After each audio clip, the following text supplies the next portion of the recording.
Happy Christmas, merry Christmas, happy happy Christmas, merry merry Christmas. క్రీస్తు పుట్టెను, క్రీస్తు పుట్టెను, క్రీస్తు నీ కొరకు పుట్టెను, క్రీస్తు నా కొరకు పుట్టెను. చెప్పండి గట్టిగా, క్రీస్తు మన అందరి కొరకు పుట్టెను.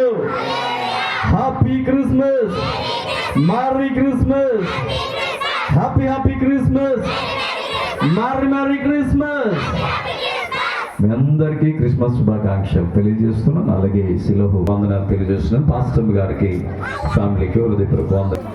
సహవాసంగా కూడి ప్రార్థించడానికి ప్రభు మనకిచ్చినటువంటి గొప్ప కృపను బట్టి ప్రభువును స్తుతిస్తున్నాను. నేను ఈ స్థలానికి పరిచయం ఏసేపన్న గారు వారి యొక్క సహవాసం ద్వారా నేను ఏసేపన్న గారితో కలిసి ఉంటున్నటువంటి సందర్భాల్లో అవినాష్ గారిని ఈ స్థలాన్ని నాకు పరిచయం చేశారు. ఆ సమయంలో మొదటి సంవత్సరం నేను చెప్పిన మాట ఎంతమంది గుర్తుందో నాకు తెలియదు. ఆ సంవత్సరం చెప్పినటువంటి మాట, యేసుక్రీస్తు ప్రభువారు క్రిస్మస్కి ఉన్నటువంటి ప్రత్యేకత ఏంటంటే, యేసుక్రీస్తు ప్రభువారు పుట్టుక ద్వారా గొప్ప కార్యాలు జరిగాయి. అయితే మనం చేసుకునేటువంటి యొక్క క్రిస్మస్ ఆరాధన సంబరాలు చేసుకోవడానికి చాలా ఉత్సాహం చూపుతూ ఉంటాం. కానీ దాని వెనుకలో ఉన్నటువంటి ఉద్దేశం ఏంటంటే, ఆయన మరణించారు మన కొరకే అనేటువంటి మాటను జ్ఞాపకం చేశారు. తదుపరి అలాగున ఇంచుమించుగా 4 సంవత్సరాలు, 5వ సంవత్సరం తర్వాత డాక్టర్ గారు మెసేజ్, తర్వాత ఏసేపన్న గారు మెసేజ్ 3 సంవత్సరాలు. 4వ సంవత్సరంలో లాస్ట్ ఇయర్లో బ్రదర్ చెప్పారు కదా. ఆ తర్వాత మరలా ఇది 5 సంవత్సరాలు మీ యొక్క శిలోహు ప్రార్థనా మందిర సహవాసంలో ప్రతి సంవత్సరం క్రిస్మస్ ఆరాధనలో పాలుపంపులు పొందడానికి ప్రభు కృప చూపిస్తూ ఉన్నారు. దేవునికి స్తోత్రం కలుగునుగా. ప్రతి సంవత్సరం ఒక్కొక్క మాట మనం చక్కగా నేర్చుకుంటూ ఉన్నాం. లాస్ట్ ఇయర్ చెప్పిన మాట గుర్తుందండి? ఎవరికైనా గుర్తుందా? లాస్ట్ ఇయర్ బ్రదరు చెప్పారు కదా, 108లో చెప్పారు కదా, పశువుల పాక ఎవరిది కదా, గుర్తుందా?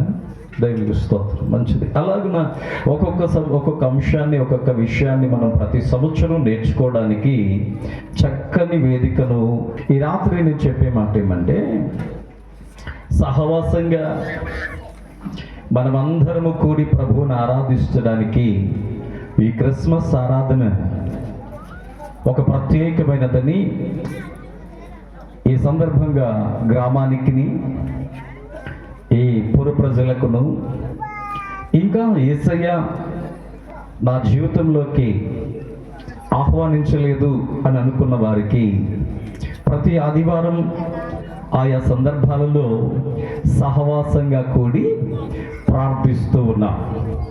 అయితే మరొకసారి ఈ క్రిస్మస్ ఏంటంటే, కొరింథీయులకు 1 కొరింథీ 1:9లో మన ప్రభు అయిన యేసుక్రీస్తును తన కుమారుని సహవాసమునకు మిమ్మును పిలిచిన దేవుడు నమ్మదగినవాడు. మళ్ళా చెబుదామా? మిమ్మును పిలిచినవాడు నమ్మదగిన దేవుడు. హల్లెలూయా.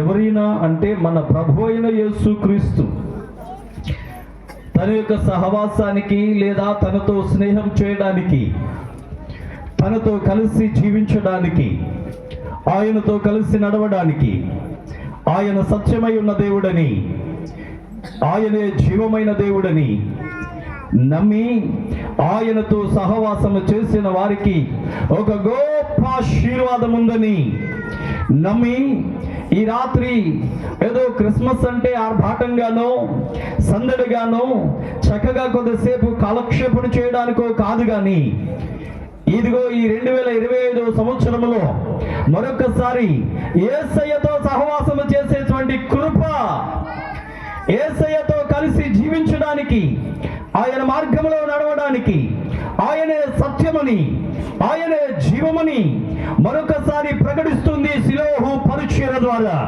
ఆమేన్. చెప్పకూడదు, ఒకసారి ప్రభువుని స్తుతిద్దాం. ఈ శిలోహు పరిచర్య ద్వారా ఈ రాత్రి మరొకసారి యేసయ్యతో సహవాసము చేయడానికి మిమ్మల్ని ఆహ్వానిస్తున్నాం. యేసయ్యను ఆరాధిస్తే, యేసయ్యను వెంబడిస్తే మన పరిస్థితులు మారుతాయి. ఆమేన్. హల్లెలూయా. ఎలా మారుతాయి అంటే రోమాపత్రికలో ఒక మాట కనపడుతుంది. 4వ అధ్యాయము 25వ వచనం. ఆయన మన అపరాధముల నిమిత్తము అప్పగింపబడి మనము నీతిమంతులముగా తీర్చబడుటకై, ఆమేన్, మనము నీతిమంతులుగా తీర్చబడుటకై పరలోకపు తండ్రి యేసు క్రీస్తు ప్రభువారిని ఈ భూమి మీదకి పంపించారు. ఆ విషయాలు మనం చాలా సందర్భాలలో వింటూ ఉంటాం. కానీ నా తదుపరి చెప్పేటువంటి దైవజనులు మీకు విశేషమైనటువంటి చక్కని వాక్యాన్ని అందిస్తారు. నేను చెప్పే మాట ఏమంటే, యేసయ్యతో సహవాసం చేయడానికి ఈ రాత్రి మీరు మనస్సు నిలపగలిగితే, ఆమేన్, హల్లెలూయా, ఈ రాత్రి యేసయ్యతో సహవాసం చేయడానికి మనస్సు నిలపగలిగితే ప్రభు మిమ్మల్ని కూడా మీ అపరాధముల నుండి క్షమించి మమ్మలను ఎలాగైతే దేవుడు మా శాపదోషముల నుండి విడిపించి శాపగ్రస్తమైన జీవితాలలో నుండి ఆశీర్వాదకరమైన జీవితానికి ఒక చక్కని మార్గంలో నడవడానికి ప్రభు మాకు సహాయం చేశారు. దాంట్లో ఏ విధమైనటువంటి సందేహం లేదు.